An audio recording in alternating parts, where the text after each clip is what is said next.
Բարև ձեզ հարազատներս, այսօր մի տեսահոլովակ եմ նկարահանելու, որը դուր չի գալու մեր հոգևորականներին, իմ պլանների մասին եմ պատմելու, ինչ պլաններ ունեմ 2026 թվականի կատարելու, հոգևորականները չեն սիրում, որ մենք պլաններից խոսում ենք,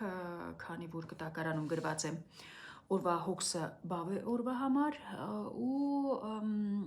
մտածեք ավելի լավ է երկնային արքայությունը ժառանգելու համար, այլ ոչ թե զարորյա բաների համար, որը Աստված ավելիով կտա, եթե դուք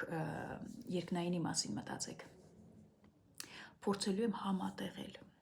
որ ինձ եկեղեցուց չանեն, հիշեցնեմ, որ ես մանկաբարձ գինեկոլոգ, բժշկական գիտությունների տեխնացու, 21 տարի աշխատել եմ Մոսկվայի առաջատար կլինիկաներում, արդեն 2 տարի է, 4 ամիս է ինչ աշխատում եմ Հայաստանում։ Ինչի եմ այս թեմայով խոսում, չնայած որ գիտեմ, որ հոգևորականները չեն սիրում, մեր սուրբ հայրերը չեն սիրում, որ այս թեմայով խոսում են, քանի որ սա իմ կյանքի մի մասն է ու չեմ կարողացել ես սրանից բաժանվել, պլաններ գծելը, գրելը, սա ինձ համար առաջնայինն է, հետո նոր աշխատելը։ Իհարկե փորձել եմ Աստծո խոսքին մոտեցնել ես իմ պլաններ գծելը։ Ինչպես եմ այս տարի գծել, այս տարի բաժանել եմ 5 մասի այս պլաններս, առաջինը հիշում ենք, որ մարմին, հոգի ու միտք ունենք, առաջինը հոգու զարգացումը, ինչ եմ անելու, որ հոգից զարգանա, երկրորդը մարմինը, մարմնի մասին ինչ հոգատարություն եմ ցույց տալու, միտքը, այս 3 աղյուսակը, չորրորդը դա անձնական, ինչ անձնական ձգտումներ ունեմ ես 2026 թվականին և երևի կարելի անձնականի մեջ էլ ներառել ֆինանսներն ու կարիերան, բոլորը կարելի անձնականի մեջ համատեղել։ Ու պատմելու եմ այս աղյուսակներով ինչ աշխատանքներ ունեմ կատարելու։ Ժամանակակից կոուչները սովորեցնում են, որ մի հատ վերցնենք, մի գործողություն վերցնենք ու հասցնենք գագաթնակետին, բայց քանի որ ես անհնազանդ եմ, արդեն ասել եմ, ես սիրում եմ մի քանի շատ գործեր, ամեն ինչը որ հասցնեմ, սա մի քիչ կարող է բերել նրան, որ հուսահատվես ոչ մի բանն էլ գագաթնակետին չհասցնես։ Մի կարևոր բան էլ կա, որ Սուրբ Գրքում գրված է, որ դու չես կարող ես ամեն ինչը պլանավորել, քանի որ չգիտես առավոտ արթնանալու ես, թե չէ։ Դրա համար ես որպես պլաններս գծում եմ, միշտ Աստծուն ասում եմ, ես օրինակ ես թիմը պատրաստ եմ մահանալու, իրոք պատրաստ եմ, կարևորը իրոք պատրաստ եմ, բայց եթե հանկարծ ապրելու եմ 5 տարի, 6 տարի, անելիքս իմանամ, ինչ եմ ուզում 5 տարի հետո, 6 տարի հետո, որտեղ եմ ուզում գտնվել, սա ինձ համար կարևոր է։ Գուցե կգամ հասնեմ մի գագաթնակետի, որ միտեղ, որ կհասկանամ, որ սա իրոք ավելորդ էր ամեն ինչը։ Ուրեմն իմ հոգու զարգացման համար արդեն ասել եմ փարիսեցիները ինչ անում են, ես դրանք արդեն լավից վատից անում եմ, պահքերը պահում եմ, կտակարանը օրը 1 գլուխ կարդում եմ, աղոթքներս անում եմ, փարիսեցիներից մի քիչ վերև ենք գնացել, մի քայլ բարձրացել ենք, որ պատարագների ենք մասնակցում, իշ մեկ որ իրանք չունեին Քրիստոսին չեն հավատացել, բայց ինչ եմ նոր անելու 2026 թվականին իմ հոգու փրկության համար, կարևորը որ հոգևոր առաջնորդ գտնեմ, սա շատ կարևորը որ բոլորս ունենանք հոգևոր առաջնորդ, որ մեր այս անհատական մեղքերի թողություն ստանանք, արդեն ասել եմ այն կանայք, ովքեր չեն ամուսնացել, իրենց պետք է հնազանդություն միտեղ ցուցադրեն, ցուցաբերեն հնազանդությունը, որ ես հարցնեմ, կարելի է այս թեմայից ես խոսել, կարելի է այս գործողությունը գնամ անեմ եւ այլն, ինձ համար շատ կարևոր է որ այս տարի ունենամ հոգևոր առաջնորդ։ Երկրորդը ինչ կուզեի անել դա բարեգործությունները ավելի շատացնել, հնարավորինս շատացնել, մոտս գրել եմ գոնե ամիսը 1 բարեգործություն, իհարկե սա տասանորդներին չի վերաբերվում այս բարեգործությունը, տասանորդը բարեգործությունը արդեն որ դու դրանից ավել անպայման չի դա ֆինանսական լինի, դա կարող ես գնալ մեկին օգնել, մի խոսքով դա ամեն մեկը գիտեք ինչն է բարեգործությունը, կուզեմ շատացնեմ եւ մի բան էլ որ գերեզմանոցներ գնանք, հիշենք որ մենակ մենք չպետք է փրկվենք, այլ մեր անցավորների մասին աղոթենք,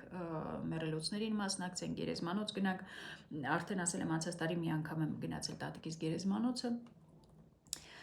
այս տարի կուզեմ այդ շատացնել։ Երկրորդը մարմնի մասին, ինչ արդեն անցած տարվանից հիշում եք, որ 65 կիլո վերջապես իջեցրիք, հաշս կուզեմ հասցնել 63-ի,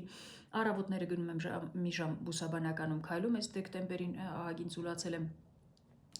տոներից հետո նորից վերականգնեմ, դրանից բացի հնարավորինս օգտակար սնունդ ուտենք, հնարավորինս քիչ, ինչն էլ ուտում ենք օգտակար լինի, ֆիզիկական ակտիվությունը, երգել պարելը շատ կարևոր է, երգելը թոքերի համար, տրամադրության համար պարելը ակտիվություն է, մի խոսքով արդեն դուք կիմանաք, ես ինչ եմ այստեղ ավելացրել դաշնամուր նվագել, դաշնամուրս 7 տարի գնացել եմ դաշնամուրի, հիմա արդեն նոտաներն էլ եմ մոռացել, կուզեմ սկսեմ դրանով զբաղվել։ Միտքը, հոգին, մարմինը ու միտքը, շատ կարևոր է, որ իմանաք, որ այս մեր նավը, եթե մեր նավն է, այս մեր նավի նավը տանողը դա մեր միտքն է, ու միտքը պիտի անպայման զարգացնել, չի կարելի որ միտքը մնա նույն տեղում։ Առաջներում բարձրագույն կրթությունը շատ կարևոր էր, հիշում եք, որ բարձրագույն կրթությունը շատ կարևոր բան էր, միշտ մի հետաքրքիր բան եմ պատմում, ես մամայիցս դե իմ չամուսնանալու 50 տարվա ահագին հետաքրքիր պատմություններ կան, որ Մոսկվայում ենք արդեն մի ընտանիք զանգում է, որ գալիս են Լիլիթին ուզելու, դե արդեն տենց բաներ չէին անում էլի, բայց տենց մի ընտանիք առանց զգուշացնում ինչ որ ուրիշի միջոցով ասում են, որ այս մարդիկ գալիս են Լիլիթին ուզելու, մամաս դե հանկարծակի է գալիս, դամաֆոնը զանգում են, մաման հեռախոսը վերցնում է, բարձրագույն կրթություն էլ ունի, ասում են երևի ինտեղ ասում են չի շրխկացում, մի խոսքով սա ամեն ինչ տեսել էինք, բայց որ դամաֆոնով կասեն բարձրագույն կրթություն էլ ունի, հիմա դա այլ չի հաշվում, որովհետև այլ կրթությունը այն չի, ինչ որ տալիս են բուհերում, շատ էլ այդ բուհերը իրանց գովում են, այդպես չէ, եթե դուք ուզում եք միտքը աշխատացնել, դուք ինքնուրույն ինչ ուզեք կարող եք սովորել, ինքնուրույն գիրք կարդացեք, կտակարանը կարդալը, հարկ վարք հարանցն եմ կարդում, մի խոսքով դուք ինքներդ գիտեք ինչ է, եթե դուք մեքենա եք սարքում, ուղղակի աշխատում եք այնպես անել, որ ձեր շրջապատում այդ մեքենա սարքողների մեջ ամենալավը լինեք, հետո ձեր քաղաքում, հետո երկրով մեկ, սա շատ կարևոր է, որ դուք ձգտում ունենաք այդ ինչով որ զբաղվում եք, իհարկե ինչով որ սիրում եք, ինչով որ զբաղվում եք, այդ դրանում աճեք ու դա միտքն է օգնելու, ահագին գրքեր կան այդ ինչ որ զբաղվում եք դրանում աճեք, YouTube-ում ալիքներ կան, իհարկե կան վճարովի կուրսեր, որ կարելի է գնալ, հիմա բարձրագույն կրթություն չունենալը խնդիր չի, ուղղակի չզարգանալն է պրոբլեմ, որը բոլորիս պետք է միտքը պիտի զարգանա։ Միտքը զարգացնելու համար դե ես բժշկություն եմ իհարկե կարդում, հիմա ավելի քիչ եմ կարդում, քան առաջներում, շաբաթական մի թեմա անպայման պետք է կարդամ, եւ ովքեր ջահել բժիշկներ են, քիչ փորձ ունեն, իհարկե ավելի շատ պետք է կարդալ ու մոտս ավելացրել եմ գեղարվեստական գրականություն անհատների մասին, շատ հետաքրքիր են այդ անհատները ոնց են դարել, օրինակ վերջերս նայում եմ Մարտին Լութերի մասին ֆիլմը 16-րդ դարն է, ոնց որ շատ հետաքրքիր ֆիլմ է, դրա մասին առանձին կպատմեմ, որտեղ շատ տպավորված եմ։ Ուրեմն մարմինը, հոգին ու միտքը, ուրեմն գրել եմ ինչ եմ ուզում փոխեմ, ինչ եմ ուզում ավելացնել, ինչը օգտակար էր թողեմ։ Հիմա անցնենք անձնականին, անձնականում արդեն ասել եմ փոփոխություններ ունեցա, որ 25 թվականին եկա նրան, որ իմ հոգում փրկվելու համար ամուսնանալը իմ դեպքում պարտադիր չէ։ Ես այդպես ու դրա համար մի քիչ թեթևացավ գործս այս անձնականում, անձնականում ուրեմն կա կարիերայիս հարցերը, ֆինանսական հարցերս, մեկ էլ նպատակ ունեմ տուն կառուցել, սա շատ կարևոր նպատակ, ես որ նոր էի գալիս Հայաստան, ասում եի որ գնալու եմ 5 տարում տուն կառուցեմ, եկել եմ արդեն 2.5 տարին համարյա անցել է ու ես դեռ ոչ մի բան չեմ արել այդ ուղղությամբ, բայց սա իմ կարևորագույն գործերի մեջ է, որը պետք է անենք, ուրեմն այդ կոուչները ինչ են խորհուրդ տալիս, որ ձեր այդ կարևոր նպատակը գրում եք ու ինչ պետք է անեք, որ դրան հասնեք, ոչ թե որ վսիլեննա слышит, դու մի հատ նկարի այդ ամեն ինչը բերելու են, ոչ այդպես չի, խելքը գլխին կոուչները ովքեր որ սովորացնում են, պետք է այդ նպատակդ որ գրել ես, դու տակը գրես ինչ պետք է անես, որ քայլ առ քայլ այդ նպատակին հասնել, օրինակ տուն կառուցելու մեջ առաջինը պրոյեկտը գծագրես ու հաստատես, երկրորդը թիմը գտնես, ով պետք է տունը կառուցի, երրորդը վարկը վերցնես եւ վերջապես շինարարությունը սկսես ու քայլ առ քայլ կարող այդ քայլերը ավելի շատ լինեն ու այդ քայլը արդեն գրես երբ ես ուզում անես, օրինակ ես մոտակա ժամանակները պետք է այդ պրոյեկտը անեի, մարտին արդեն շինարարությունը սկսեի, բայց հիմա մի քիչ ես մտորումների մեջ եմ, որ պետք է սկսեմ, թե ոչ, որովհետև 2026 թվականին ընտրություններն են, գիտեք, որ ես անընդհատ խոսելու եմ քաղաքականությունից, իհարկե չեմ կարալու չխոսեմ, կուզեմ չխոսեմ, շատ կուզեմ չխոսեմ, բայց խոսելու եմ, քանի որ սա ինձ համար ավելի կարևոր է, որ մենք հայրենիք ունենանք, սա ինձ համար ավելի կարևոր է, քան այս բժշկությունը, տուն սարքելը եւ մնացած բաները, սա հուսամ հասկանալի է ու պետք չի սա բացատրել։ Մի խոսքով տուն կառուցելն է իմ անձնական հարցերի մեջ, կարիերայում ինչ կուզեմ անել, կան գործողություններ, ծառայություններ, որոնք ես Մոսկվայում կատարում եմ եւ այստեղ չեմ արել դեռ, ոչ մի անգամ։ Կուզեմ դրանք արդեն համապատասխան կլինիկաների հետ աշխատեմ, որ այդ ծառայությունները կարողանամ ներկայացնել։ 660 առաջնային հիվանդ բուժարու եմ ունեցել, այսինքն նոր բուժարուներ 600, կրկնակի այցերը չեմ հաշվում, սա իհարկե շատ քիչ է համեմատած նրան, ինչքան ես Մոսկվայում եմ աշխատել տարվա մեջ, ամենակիչը 30 բուժարու օրական, դա կապ չունի ստացիոնարում ես, որտեղ ես, այստեղ քանակը քիչ է իհարկե, բայց փառք Աստծո, ես ամեն անգամ քանակի արդեն այս հարցերում քանակի վրա ուշադրություն չեմ դարձնում, քանի որ այնքան զարմացած եմ, որ կարողանում եմ մեր երկրում իմ սիրած աշխատանքը կատարել, սա իհարկե մեծ օրհնություն է։ Իհարկե վիրահատությունները քիչ են ավելի, քան Մոսկվայում եմ արել, մի խոսքով, բայց ու աշխատավարձ ֆինանսականն էլ է մտնում այս անձնական հաջողությունների մեջ, ուրեմն ֆինանսական հարցերում աճ ունենալու համար պիտի նայենք, տեսնանք ոնց անենք, որ մեր եկամուտը շատանա եւ ոնց անենք, որ մեր ծախսերը քչանան։ Եկամուտս ահագին շատացել է համեմատած նրան, որ ես եկել եմ, մոտավորապես 400,000 դրամ ստանում եմ, եթե չեմ սխալվում, դա $1000 է, բայց կարող է դրսից մեկը լսի ասի, վայ, ինչ ոնց է սենց ապրում, շատ գոհ եմ, քանի որ ես որ նոր էի տեղափոխվել, ստանում էի $100-ից մի քիչ էի ստանում ամբողջ ամսվա մեջ, դրա համար հիմա ինձ համար սա մեծ աճ է ֆինանսական,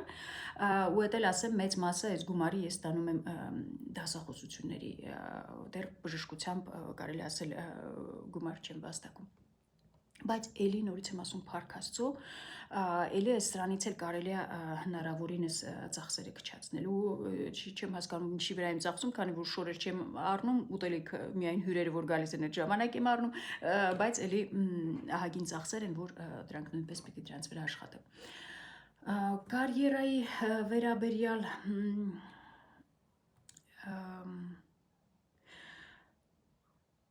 տեսահոլովակների միջոցով են, էդ էլ ասեմ, ես 660 բուժարուն, որ եկել են, բոլորին շատ շնորհակալ եմ, որ ինձ եք ընտրել ձեզ որպես բժիշկ, դրանցից մոտավորապես 100-ը դրսից են եկել։ Դրսից են ու այս տեսահոլովակների շնորհիվ են։ Դրա համար կուզեմ երևի որակը փոխեմ այս տեսահոլովակների, որ ավելի օգտակար լինեն, ավելի գուցե հասկանալի լինեն, ավելի դիտորդներ լինեն, որովհետև ես տեսնում եմ, եթե ճաշ եմ եփում, ավելի շատ դիտորդ ունեմ, քան եթե բժշկությունից եմ խոսում, ուրեմն այնտեղ ինչ-որ մի բան են չեմ անում, պետքա որակը փոխվի։ Գրքեր ունեմ տպագրելու, 3 ինքնակենսագրական գրքեր ունեմ գրված ռուսերեն լեզվով, կուզեմ դրանք տպագրեմ։ Մի խոսքով անելիքներս շատ են, բոլորը գրած են, ուրեմն ասենք թե սա գրեցինք, տպեցինք, սա բավական չէ, ուրեմն շաբաթվա օրերս էլ եմ բաժանել, ուրեմն հաջողությունների հասած մարդիկ իրենք աշխատում են օրվա մեջ իրենց անելիք անպայման գրած լինեն, ուրեմն պիտի իմանանք, որ այստեղ արդեն Աստծո խոսքի հետ ոչ մի հակասում չկա, քանի որ արդեն օրինակ հիմա ամսի 3-ն է, հունվարի 3-ն է, մայրամուտից հետո արդեն հունվարի 4-ը սկսվում է, արդեն դուք երեկոյան կարող եք գրել վաղը ինչ եք անելու, ձեր գործերը անպայման գրած լինեն, որ չլինի, որ մի նստեք ասեք, վայ, տեսնաս այսօր ինչ պիտի անեի, դա արդեն կորած օր է համարվում, դու արդեն երեկոյան պիտի իմանաս մյուս օրը ինչ ես անելու, այդ անելիքների մեջ իհարկե աշխատանքը չի մտնում, ճաշեփելը չի մտնում, լվացք անելը չի մտնում, դրա մեջ մտնում են արդեն այն կարևոր գործերը, որոնք պիտի ծառային ձեր այս նպատակներին հասնելուն, ես դրանք բաժանել եմ, օրինակ երկուշաբթի ու չորեքշաբթի գրել եմ հայոց պատմություն, այտենց մի խոսքով ամեն ինչը բաժանած ու օրվա մեջ 3 կարևոր գործ անել։ Առաջիներում գրում էի 5 կարևոր գործ, որից ոչ մեկը գրեթե չէի անում, հիմա քչացրել եմ 3-ի, որ այդ 3 գործը անպայման արած լինեմ նոր պարկեմ քնելու։ Սա շատ կարևոր է, որ դուք գուցե մի հատ վերցրեք, մի կարևոր գործ ամեն օր մի գործ արած լինեք, բայց այդ օրերով բաշխած լինի։ Հուսամ սա այս ձևով օգտակար կլինի ձեզ։ Այսքանը, Աստված օգնական, մեծ հույսերով կհանդիպենք նորից, բարի օր բոլորիդ։